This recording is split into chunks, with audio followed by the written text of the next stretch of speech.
الحمد لله وكفى والصلاة والسلام على من لا نبي بعد.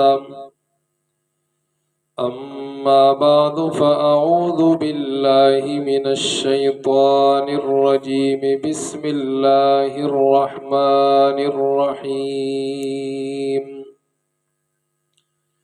سبحان الذي أسرى بعبده ليلا من المسجد الحرام إلى المسجد الأقصى الذي باركنا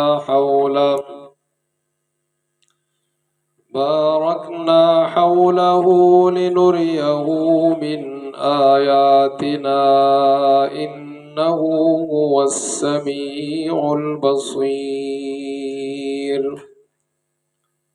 آمنت بالله صدق الله خالقنا العظيم.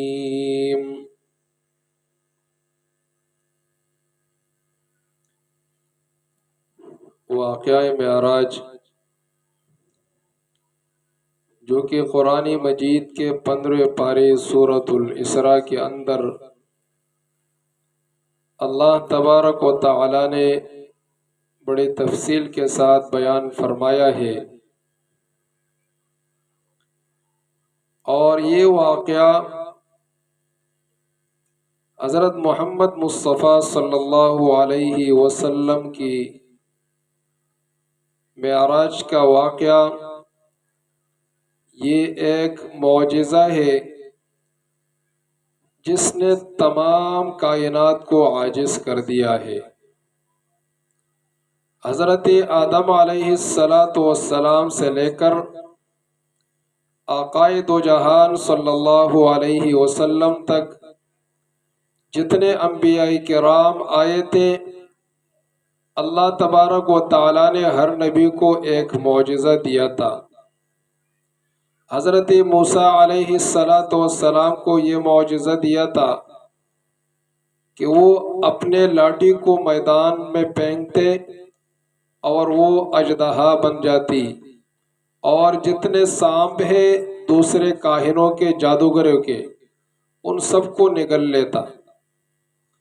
اور اسی طریقے سے حضرت موسیٰ علیہ السلام اپنا ہاتھ مبارک وہ اپنے آستین میں اپنے بغل کے اندر داخل کرتے، اور جب اس کو نکالتے فَإِذَا هِيَ بَيْضَاء تو وہ چمکتا ہوا نکلتا۔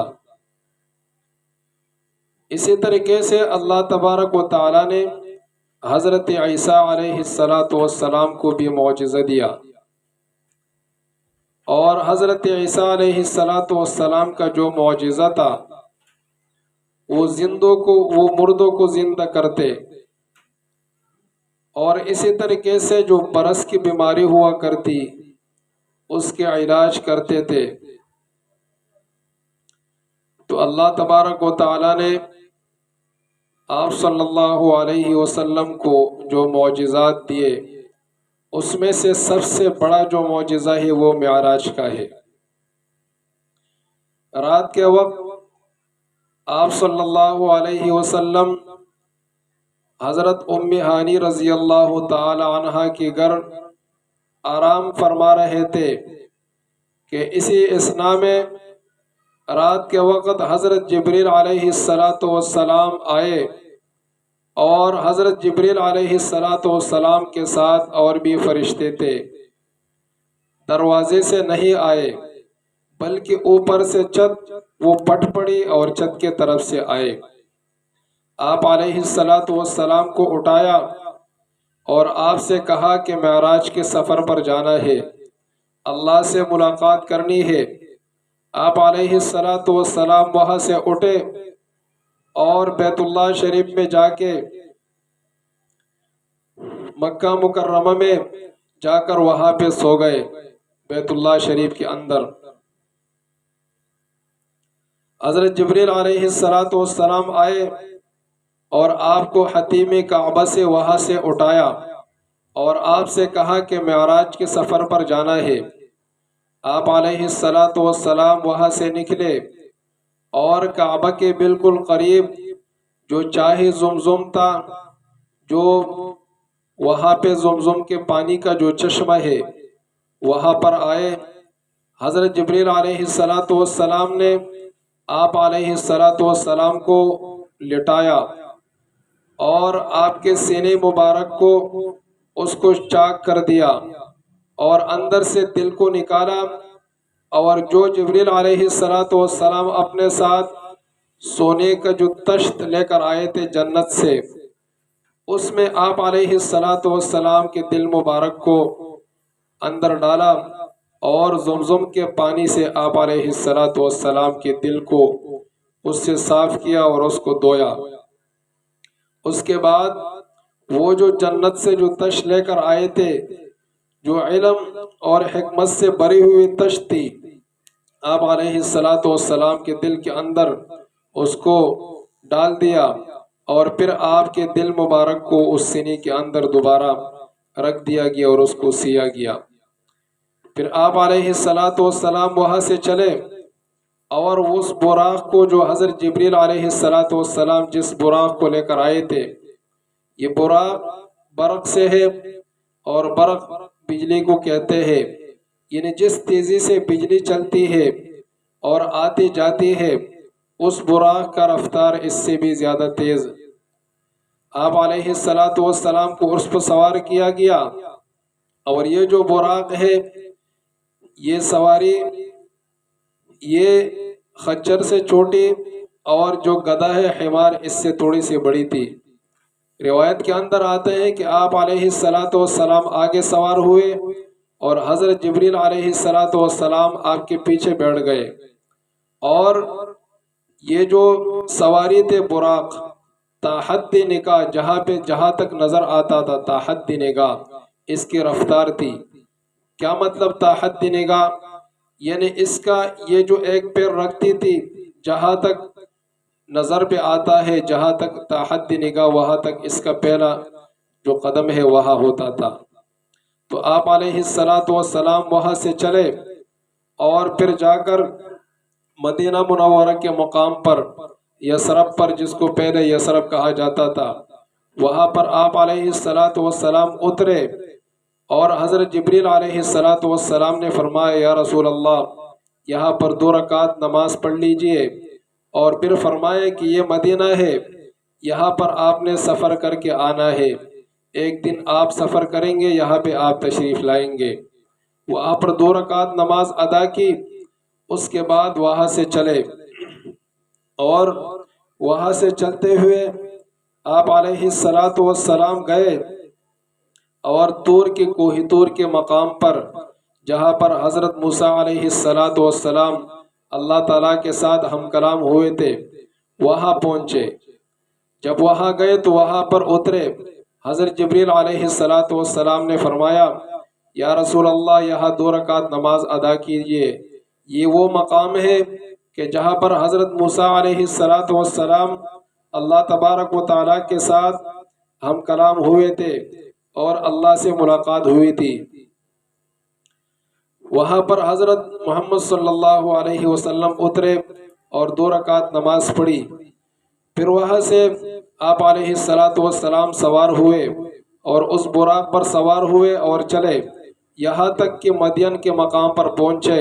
وہاں پر آپ علیہ السلام اترے، حضرت جبریل علیہ السلام نے فرمایا کہ یہاں 2 رکعت نماز پڑھ لیجئے، یہ وہ مقام ہے کہ جہاں پر حضرت شعیب علیہ السلام رہتے تھے، وہاں 2 رکعت نماز ادا کی، اس کے بعد براق پر سوار ہوئے اور آپ علیہ السلام وہاں سے چلے اور بیت اللحم جو حضرت عیسیٰ علیہ السلام کی پیدائش کی جگہ ہے وہاں پر اترے۔ حضرت جبریل علیہ السلام نے فرمایا کہ یہاں 2 رکعت نماز ادا کیجئے، وہاں پر آپ صلی اللہ علیہ وسلم نے 2 رکعت نماز پڑھی اور اس کے بعد وہاں سے روانہ ہوئے۔ اس کے بعد جا کر آپ صلی اللہ علیہ وسلم بیت المقدس میں جا کے اترے کہ وہاں پر تمام انبیاء کرام علیہ السلام پہلے سے موجود تھے، آپ کے انتظار اور استقبال میں تھے، اور ایک روایت کے اندر آتا ہے کہ فرشتے بھی آئے تھے، وہاں پر اذان ہوئی اور اقامت ہوئی، آپ علیہ الصلاۃ والسلام نے تمام انبیاء کرام کو نماز پڑھائی، اور یہاں پر آپ علیہ الصلاۃ والسلام امام الانبیاء، تمام انبیاء کرام کا امام بن گئے۔ اس کے بعد وہاں سے براق پر سوار ہوئے، اور یہ جو نماز تھی یہ فرض نماز نہیں تھی، بلکہ یہ عشاء کے بعد اور فجر سے پہلے کی نماز تھی۔ تو آپ علیہ الصلاۃ والسلام نے 2 رکعت نماز پڑھائی، اور اس کے بعد وہاں سے براق پر سوار ہوئے اور آسمان پر چلے۔ جب پہلے آسمان پر پہنچے تو وہاں پر حضرت آدم علیہ الصلاۃ والسلام سے ملاقات ہوئی، انہوں نے استقبال کیا، اور اس کے بعد دوسرے مقام پر گئے، وہاں پر حضرت عیسیٰ علیہ الصلاۃ والسلام اور حضرت یحییٰ علیہ الصلاۃ والسلام سے ملاقات ہوئی۔ اس کے بعد تیسرے آسمان پر پہنچے، حضرت یوسف علیہ الصلاۃ والسلام سے ملاقات ہوئی۔ اس کے بعد چوتھے آسمان پر پہنچے، حضرت ادریس علیہ الصلاۃ والسلام سے ملاقات ہوئی۔ اس کے بعد 5ویں آسمان پر جب پہنچے تو وہاں پر حضرت ہارون علیہ الصلاۃ والسلام سے ملاقات ہوئی۔ اسی طریقے سے پھر 6ٹھے آسمان پر گئے، اور 6ٹھے آسمان پر حضرت موسیٰ علیہ الصلاۃ والسلام سے ملاقات ہوئی، اور پھر جا کر جب 7ویں آسمان پر گئے تو وہاں پر آپ صلی اللہ علیہ وسلم کی ملاقات جد امجد حضرت ابراہیم علیہ الصلاۃ والسلام سے ہوئی۔ تو یہ 7 آسمانوں کا سفر تھا جو آپ علیہ الصلاۃ والسلام نے رات کے کچھ حصے میں براق کے اوپر طے کیا، اور حضرت جبریل علیہ الصلاۃ والسلام بھی ساتھ تھے۔ اس کے بعد آپ علیہ الصلاۃ والسلام سدرۃ المنتہا پر گئے۔ سدرہ یہ کہا جاتا ہے بیری کے درخت کو، اور منتہا جہاں پہ انتہا ہو، ہر چیز کی انتہا، کہ وہاں پر جب آسمان سے فرشتے، اوپر سے فرشتے عرش سے آتے ہیں تو سدرۃ المنتہا تک آتے ہیں، اور جب نیچے زمین سے فرشتے جاتے ہیں تو سدرۃ المنتہا تک جاتے ہیں۔ تو سدرۃ المنتہا پر وہاں پر گئے، اور اس کے بعد آپ علیہ الصلاۃ والسلام تشریف لے گئے عرش پر۔ اللہ تبارک و تعالیٰ سے ملاقات ہوئی، اور اللہ تبارک و تعالیٰ کے سامنے تحائف پیش کیے، اللہ کے سے ملاقات کی، اللہ سے ہم کلام ہوئے۔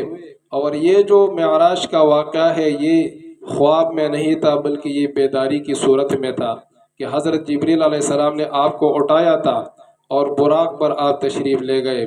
اللہ سے ملاقات ہوئی، اللہ تبارک و تعالیٰ نے وہاں سے آپ صلی اللہ علیہ وسلم کو انعامات سے نوازا، اور آپ کو تحفے تحائف دی۔ اس میں سے سب سے بڑا تحفہ وہ نماز کا تھا، جو پہلے 50 نمازی تھی، اور پھر جب آئے تو حضرت ابراہیم علیہ السلام نے پوچھا کہ اے اللہ کے رسول، اللہ نے کیا دیا ہے؟ تو آپ نے فرمایا کہ 50 نمازی۔ حضرت ابراہیم علیہ السلام نے کہا کہ آپ کی امت بڑی کمزور ہے، وہ اس کو پورا نہیں کر سکتے، آپ اللہ سے التجا کریں کہ اس کو کم کر دے۔ اس طرح آپ علیہ السلام اللہ کے دربار میں پیش ہوتے، اور 5 نمازیں کم ہوتی جاتی، یہاں تک کہ 5 نمازیں رہ گئی۔ اس کے بعد آپ علیہ السلام نے فرمایا کہ مجھے حیا آتی ہے کہ میں پھر جاؤ اور نمازیں کم کرواؤ۔ تو اللہ تبارک و تعالیٰ اس شخص کو 50 نمازوں کا ثواب عطا کر دیتا ہے جو شخص یہ 5 نمازیں اہتمام کے ساتھ پڑھتا ہے۔ تو اللہ سے وہاں ملاقات ہوئی۔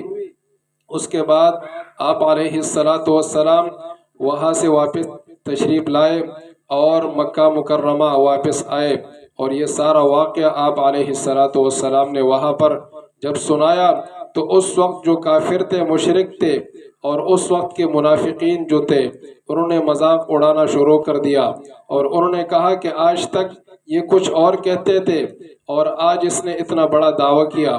انہوں نے ایک موقع پایا اور حضرت ابوبکر صدیق رضی اللہ تعالی عنہ کی خدمت میں حاضر ہوئے، اور ان سے کہا کہ اگر کوئی شخص یہ دعویٰ کرے کہ رات کے کچھ حصے کے اندر اس نے آسمانوں کا سیر کیا، اور اس نے مسجد حرام سے مسجد اقصی تک یہاں تک سیر کیا، ایک رات کے اندر اس نے 7 آسمانوں کا سیر کیا اور اللہ سے ملاقات کی اور واپس تشریف لائے، تو آپ اس بات کو مان لو گے؟